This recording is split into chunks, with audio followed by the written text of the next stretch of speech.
All right, so one of the best reasons for you to tune to Wake Up Nigeria on a Thursday is because of our art display. Now today we don't have the artworks physically here, but we're going to be able to show you a few of them. And this is because of how precious and delicate some of those art pieces actually are.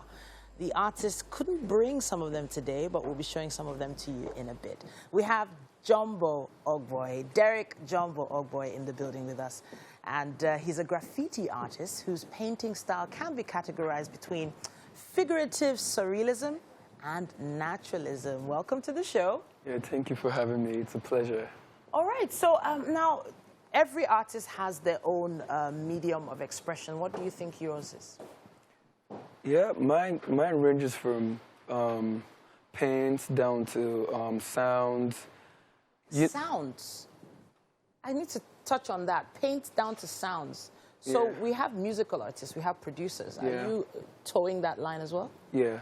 You are? Okay. Yeah. All right. Because my studio is actually, one of my studios is actually in the center part of Benin City, Sokpomba Road.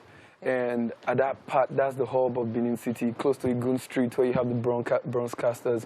And you have a lot of sound going on. And they just lead me and guide me and direct me. You have a lot of things that, you know, you're painting at the same time. Those sounds are moving you. You can't let them go to waste. Somehow it'll haunt you and you have to do something with them. And definitely. All right. So, you know, before we started this particular segment, you talked a little bit about the history, especially with the auditory aspect of art and how you've been able to blend the two. Talk to us a little bit about that. Yes, most of the inspiration actually would come from Michel Jean Basquiat and Andy Warhol and the graffiti artist Ramelzi. These were artists from the 80s, and you know, the way they use sounds from their community in New York at the time, it played a great role in today's pop culture, not just sound, but not just art, but music, you know, so. I can see some beautiful pieces here. Yeah. That particular lady seated here looks extremely regal and surreal, but did you have any models or muses for these pieces? Yeah, like this one on the screen now, that's my aunt. Okay. And the previous one, before this one, was my mom, titled Rosalina of Afuda. They actually come sit down for me. Okay. But in modern day, in current times now, people can't sit for long. So what we do is we take the pose, photograph, and then I mix the tone, the skin tone from life. And I have to ask about these long necks. Yeah. So I'm calling them long necks, but you probably have another word for them. Talk yeah, if that's what you see them as, long neck. Okay. But there's another style, another version of me that I'm exploring. So as opposed to working from doing natural figures, you know, which people can almost say you can actually take a photograph doing that. But then again, when you move from doing things so naturally and you studied and practice, something in you will want to explore. You don't force it, but it just happened. And while I was in my studio, that series of work just kept coming and coming. Okay. And, you know, I just started blowing up the neck. And I blew up the neck, started up with females most especially because it was more of the adventurous neck and a very confident gaze. Okay. Confident gaze, beautiful faces, but long necks. Yeah. There has to be some kind of... So I've seen this kind of artwork before. It does feel like you have a particular artist you, in a sense, mirrored in this term. But then this is more African. And then I did note that they're mostly of women. I haven't seen any images of men yet. Yeah, I'm currently working on men, but for now I concentrate on women because I think just like you have animals in the wild, you have an elephant, you have a giraffe, you have these animals with longer necks or longer tusks that can reach out to grasses when it's very difficult for you to reach out on the land, other animals to reach out on the land. That's how I think women are. Okay. They can actually go through bounds. They're very adventurous and reach out to things that, you know, basic people or can't just reach. And that's the power that they have. And to me, I see that as beautiful.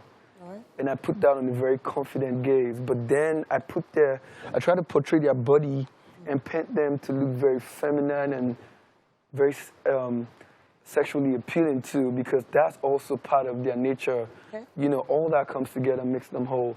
So I'm trying to portray a woman, but in an exaggerated form. The style is actually called lowbrow surrealism, more like pop surrealism. So now the average artist has his critics. Yes. And there is definitely going to be a lot of critique for what you've put together, because it's not something you see on a normal day.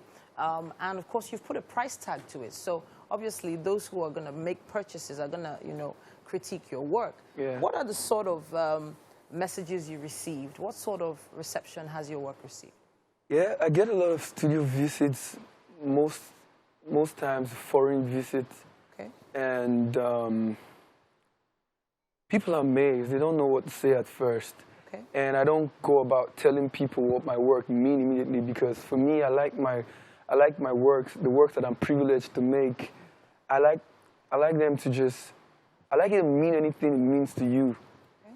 I wouldn't like to shape what you think. So they're standing, and a lot of people could relate to it different ways.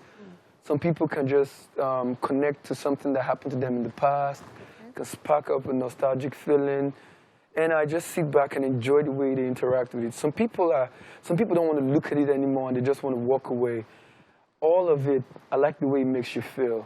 Okay. You know, so it's the way it makes you feel. It's the way it makes my viewers feel. That's actually the pleasure I derive from it. Okay, so did you ever expect any sort of negative reception?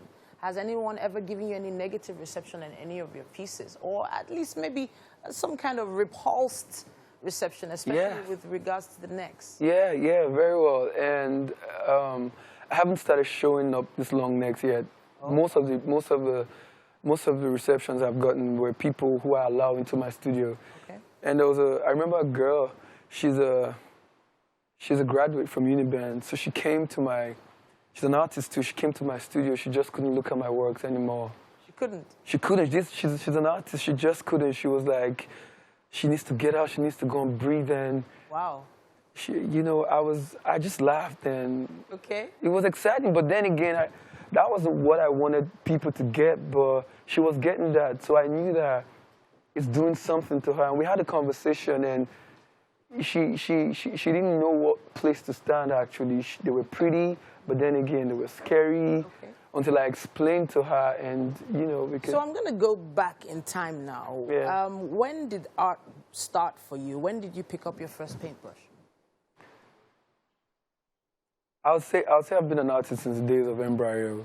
Okay. It sounds funny like that, but I say that because as far as I can recall, I have memory. Yeah. I'd always done something creative, and right from I think when I was in junior secondary school, I became the best artist in Benin at the time. Wow. Yeah, that was way back. Drawing category and painting. This was 2005, 6, 7. Okay. So I was in sciences and jet club.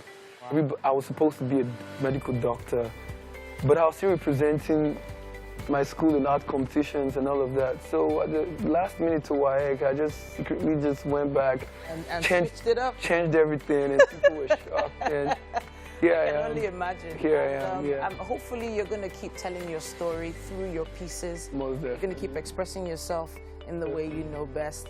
And it's a privilege being able to meet you. We'll be looking out for you.